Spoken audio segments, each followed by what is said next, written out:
listen, never in my life associated the word boring with baseball. We know what's up.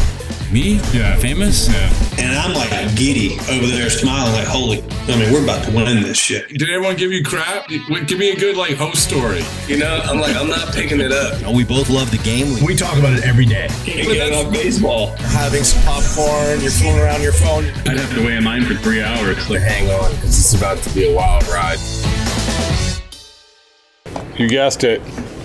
There's nobody I'd rather be talking to than Michael Kopech.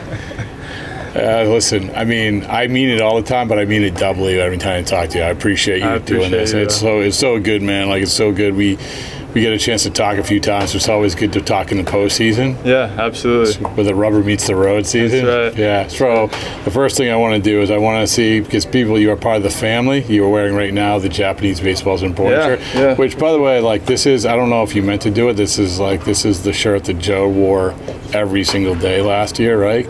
Yeah. Correct? Yeah. So he was the one that ended up. I went to him and asked for it because I knew that you had made some shirts, and he was like, "All we have left is the Japanese version," and I was like, well, if there's a time to wear a Japanese version of any shirt, this is the team to do it on.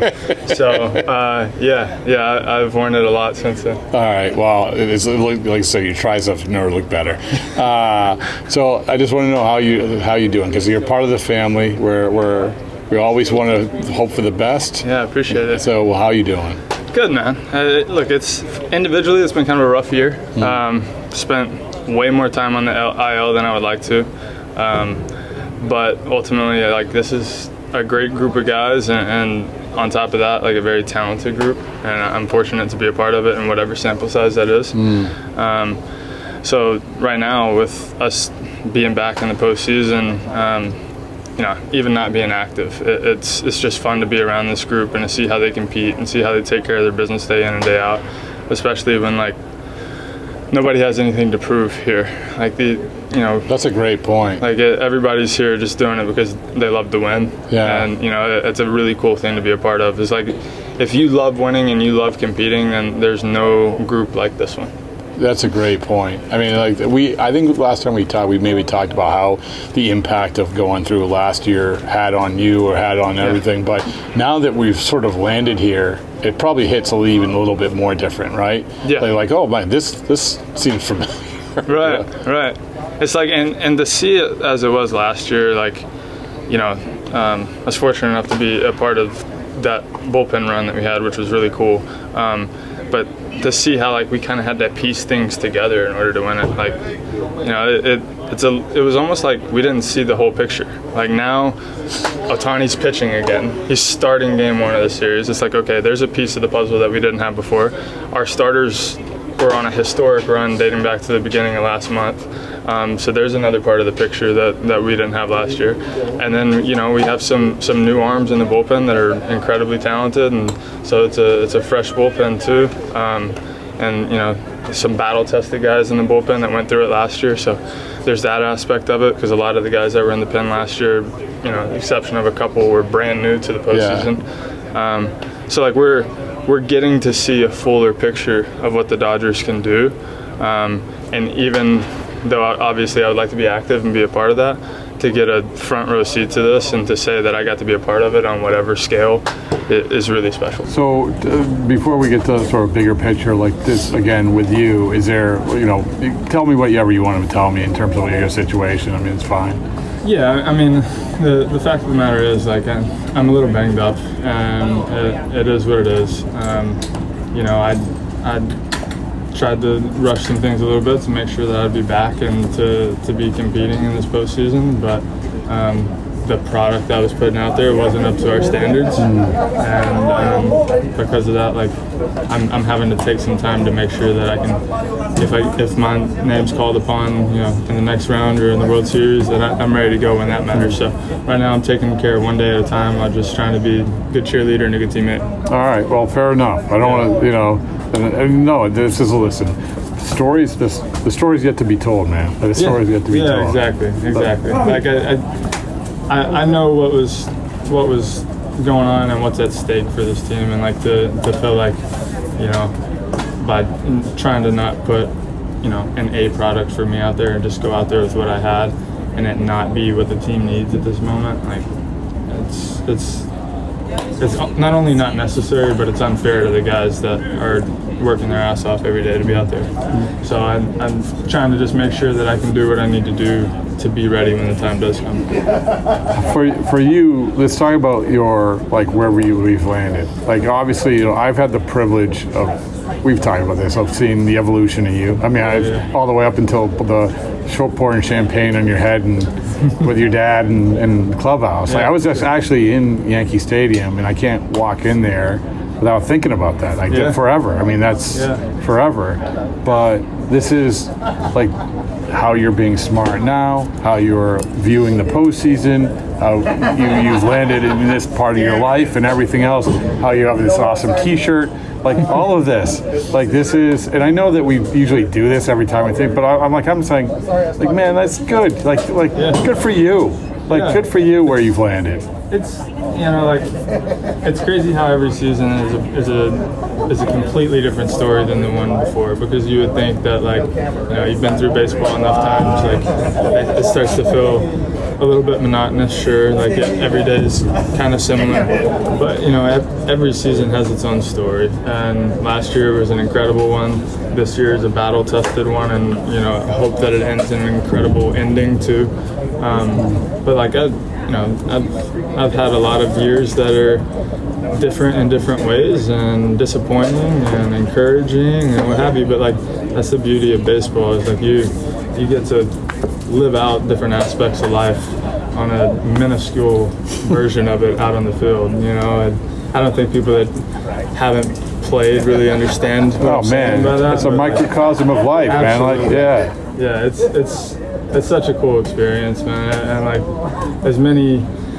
disappointments as I've had in this game, and as many highs and lows as there's been, it's like, you know, you take them one stride at a time, just like you would in life. So, you know, I'm very grateful for wherever I land with what baseball has given me as of right now. Okay, baseball aside, for you, like, what is the thing that, you know, like, that you have adopted, that you're like, that this is part of my life, this is, you know, a hobby, this is, you know, maybe it's as parenting, I don't know. Like, for you more than a year ago, more than 2 years ago, we're all evolved. You know, you've evolved as a pitcher, as a player. Yeah. For you, like, what is the thing that, like, you say, okay, I like doing this, and where I never thought maybe I would like doing this, or I'm good at this, and never thought I'd be good at this.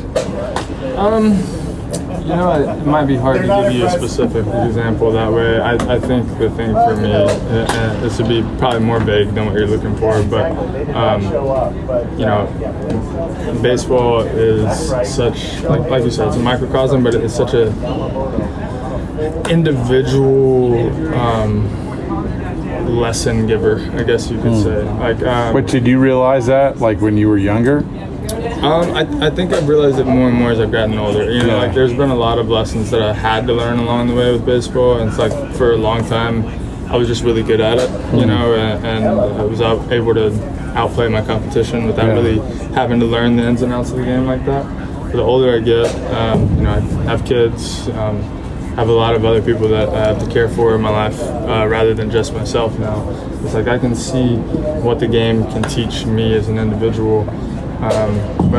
But like, what I need to take from that and apply to a family, or to apply to my relationship with my wife, or to distant relationships that, you know, maybe wish weren't so distant, that's a little bit harder to do.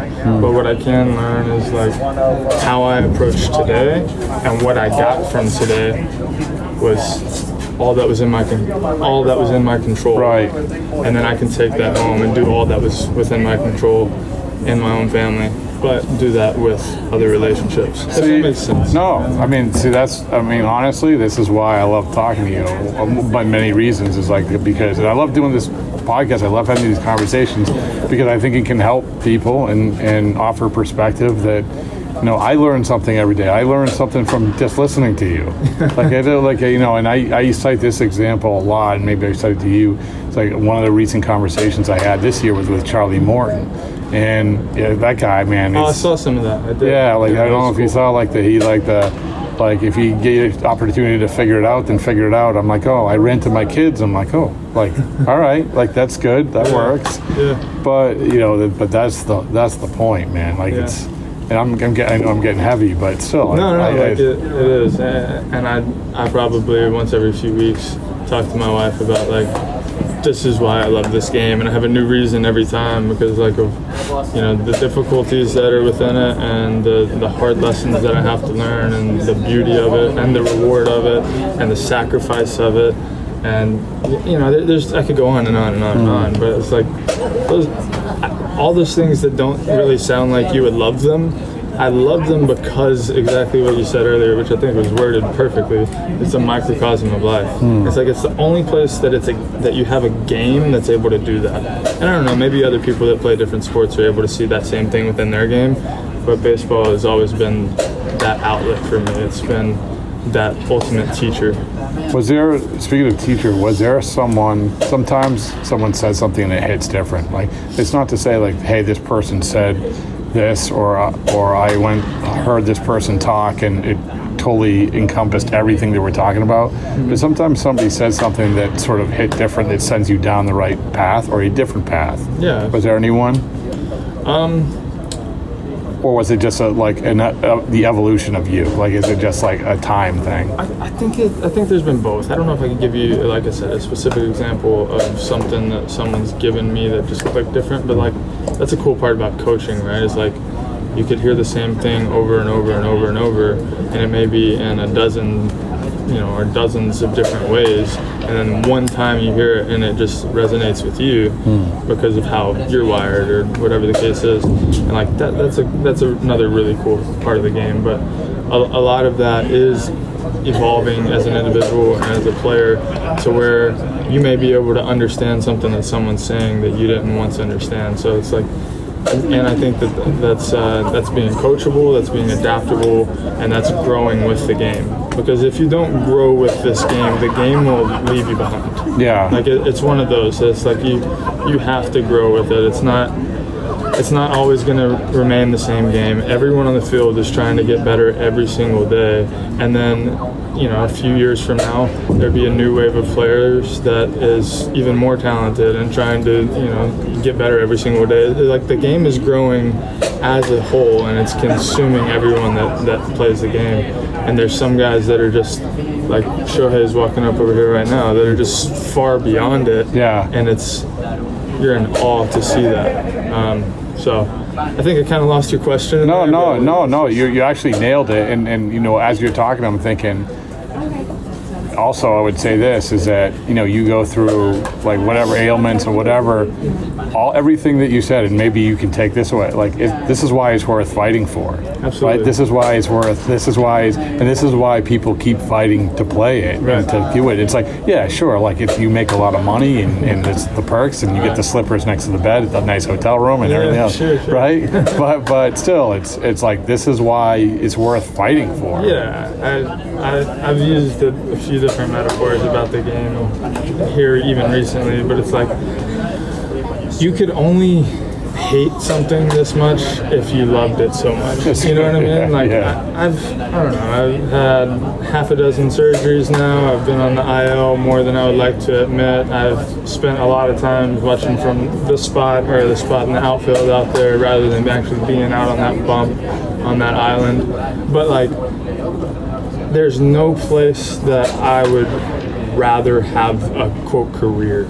And it's weird to even call it that, because like it's more than a hobby. It's not as